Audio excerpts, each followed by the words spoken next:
بسم اللہ الرحمن الرحیم۔ اپنی پریشانیوں اور تکلیفوں کو اپنے سینے میں دفن کر دو۔ اگر انہیں تم اپنے چہرے پر سجاؤ گے تو کمزور ہو جاؤ گے۔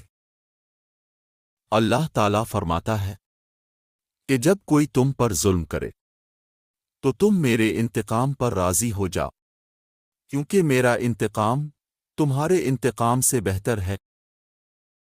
حضرت علی رضی اللہ تعالیٰ عنہ نے فرمایا، تم اپنی تکلیف میں صبر سے کام لیا کرو، کیونکہ سونے کو آگ سے آزمایا جاتا ہے اور مومن کو تکلیف سے آزمایا جاتا ہے۔ زندگی میں کبھی بھی اپنے ہنر پر غرور مت کرنا، کیونکہ پتھر کتنا ہی مضبوط کیوں نہ ہو، جب پانی میں گرتا ہے تو وہ اپنے ہی وزن سے ڈوب جاتا ہے۔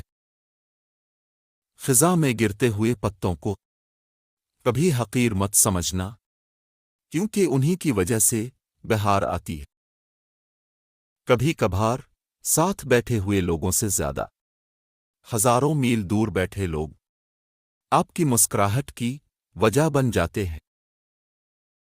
زمین کے اوپر کوئی بھی عمل کرنے سے پہلے صرف ایک بار کچھ لمحوں کے لیے سوچیں کہ ہمارا یہ عمل زمین کے نیچے ہمارے لیے کس نتیجے کا باعث بنے گا۔ کسی بزرگ سے کہا گیا کچھ نصیحت کر دیں تو انہوں نے فرمایا، بس یہ دھیان رکھنا کہ کوئی اللہ سے تمہاری شکایت نہ کر دے۔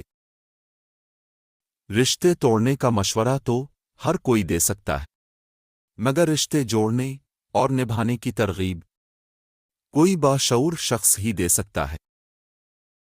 اگر تم قرآن کو آنکھوں سے دیکھو گے تو الفاظ نظر آئیں گے، دماغ سے دیکھو گے تو علم نظر آئے گا، دل سے دیکھو گے تو محبت نظر آئے گی، اور اگر تم اپنی روح سے دیکھو گے تو تمہیں خدا نظر آئے گا۔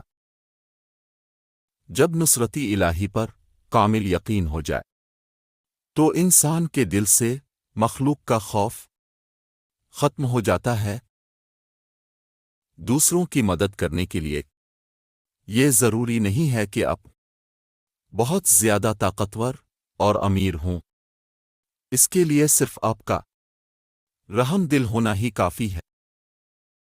ہم سب کسی کے لیے تو ایک مثال ہوتے ہیں اور کسی کے لیے ایک سبق ہوتے ہیں، کیونکہ ہم سب مکمل پرفیکٹ نہیں ہوتے۔